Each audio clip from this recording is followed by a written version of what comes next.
Bonjour et Boker Tov, Shavua Tov, nous allons étudier aujourd'hui le Rishon, première montée de Parashat Nasso, dans le cadre du Bet HaMidrash Hillel, Bet HaMidrash fondé à la mémoire du Rav Hillel Pevzner Zichrono Livracha.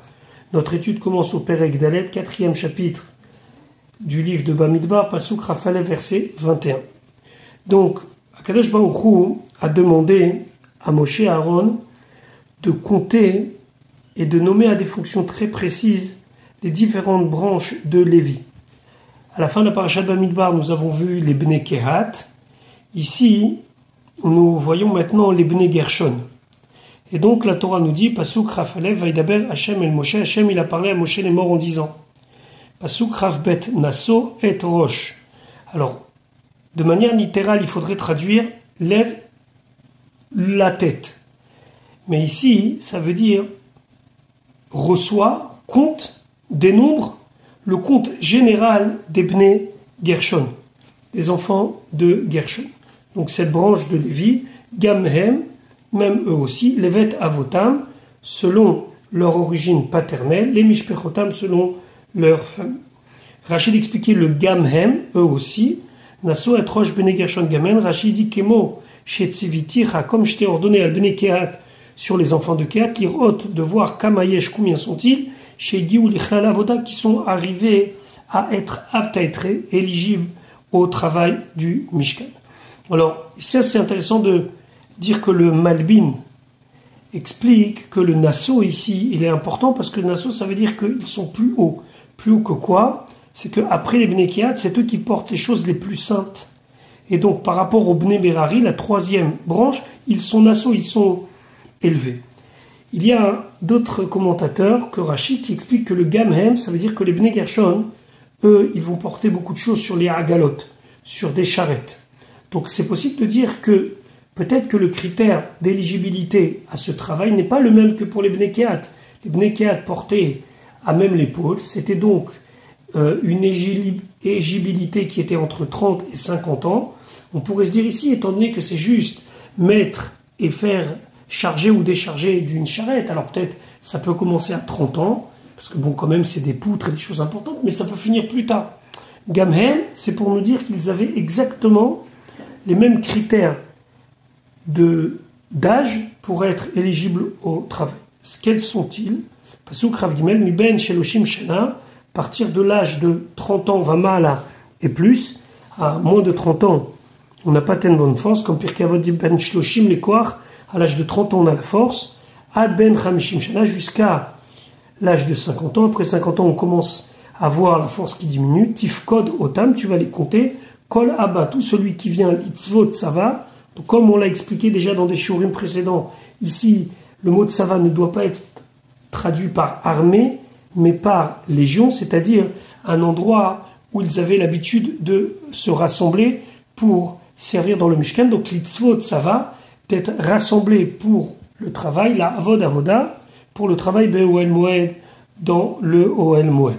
Ici, bien sûr, ça inclut tout ce qui pouvait être le travail des Bnei Gershon, le chant, fermer ou ouvrir les portes, garder et porter. Pasuk Chavdalet, Zot Avodat, c'est le travail Mishpechot Agershuni, des familles de Bnei Gershon, la avod, pour servir au moment où le Mishkan il est monté, ou le Massa, et de le porter, et donc au moment où on l'amenait d'un endroit à un autre.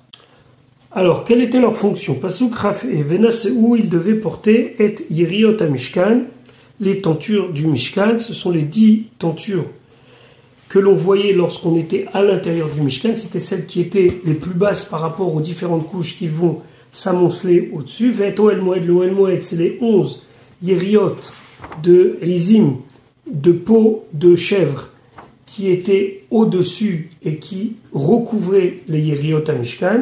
Mirseu, ce sont des peaux de bélier qui étaient teintes en rouge et qui étaient la troisième couche.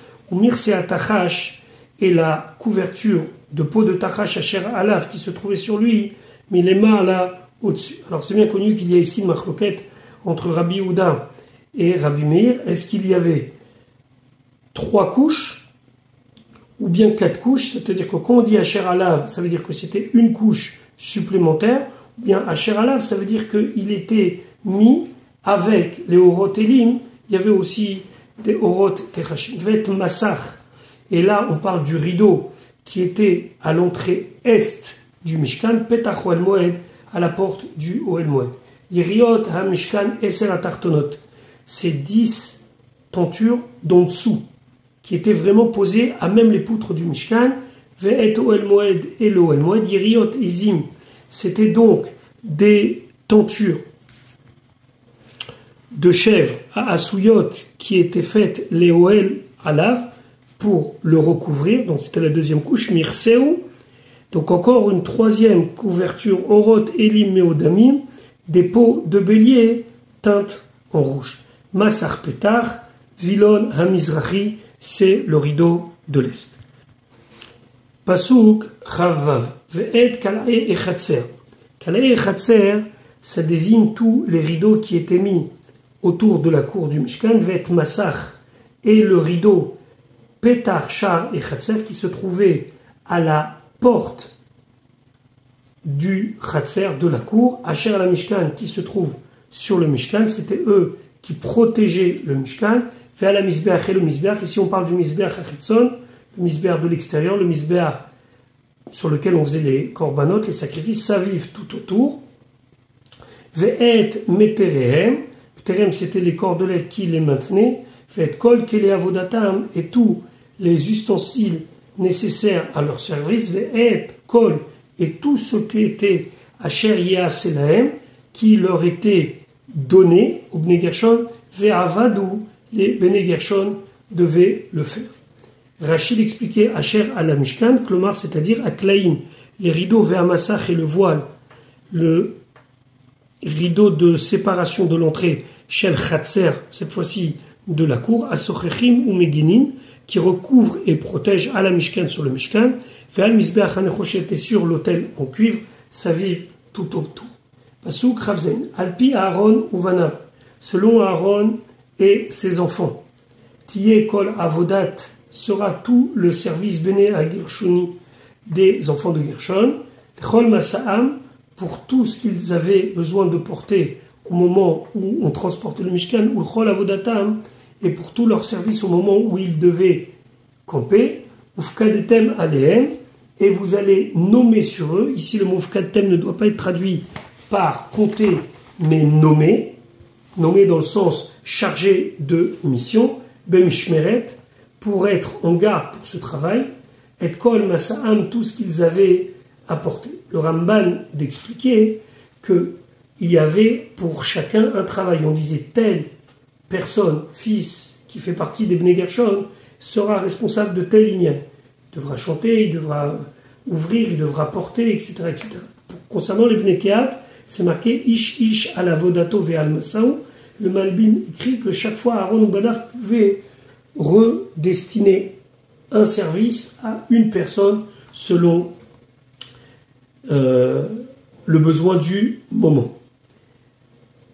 Alpi Aaron ou Banav, Heze mehabanim memune aliem, lequel des enfants était responsable. Beyad Itamar ben Aaron HaKohen, c'était Itamar, le fils de Aaron HaKohen. Pasuk Chafred Zot Avodat, ça c'est le travail Mishpechot des familles Bene Hagershuni de Gershon, Be'oel Moed dans le Oel Moed, ou Mishmartam, et donc leur travail et leur service perpétuel sera Beyad Itamar ben Aaron HaKohen, sous la responsabilité de Itamar, le fils de Aaron HaKohen.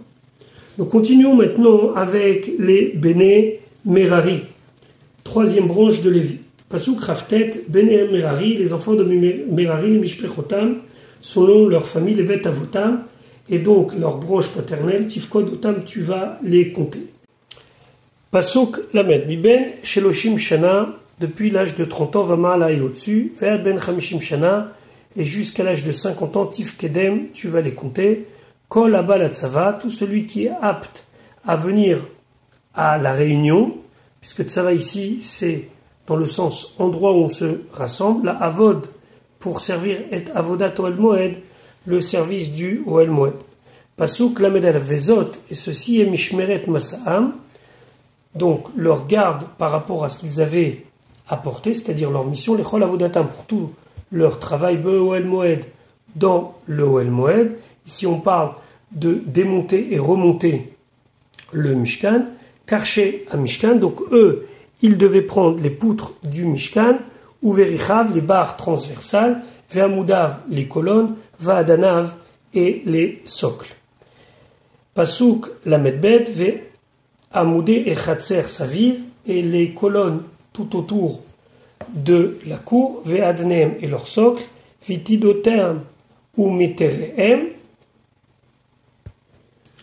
Donc les piquets et les cordes pour soutenir et permettre que ça ne s'envole pas, les chol kelehem, avec tous les ustensiles nécessaires, ou le chol avodatam, mais pour tout leur service et leur travail, ou vishemot, et par les noms tif kedou, tu vas, donc ici c'est dans le sens les nommer, et kol, et kele mishmeret masam, les ustensiles qui sont destinés à ce qu'ils avaient besoin.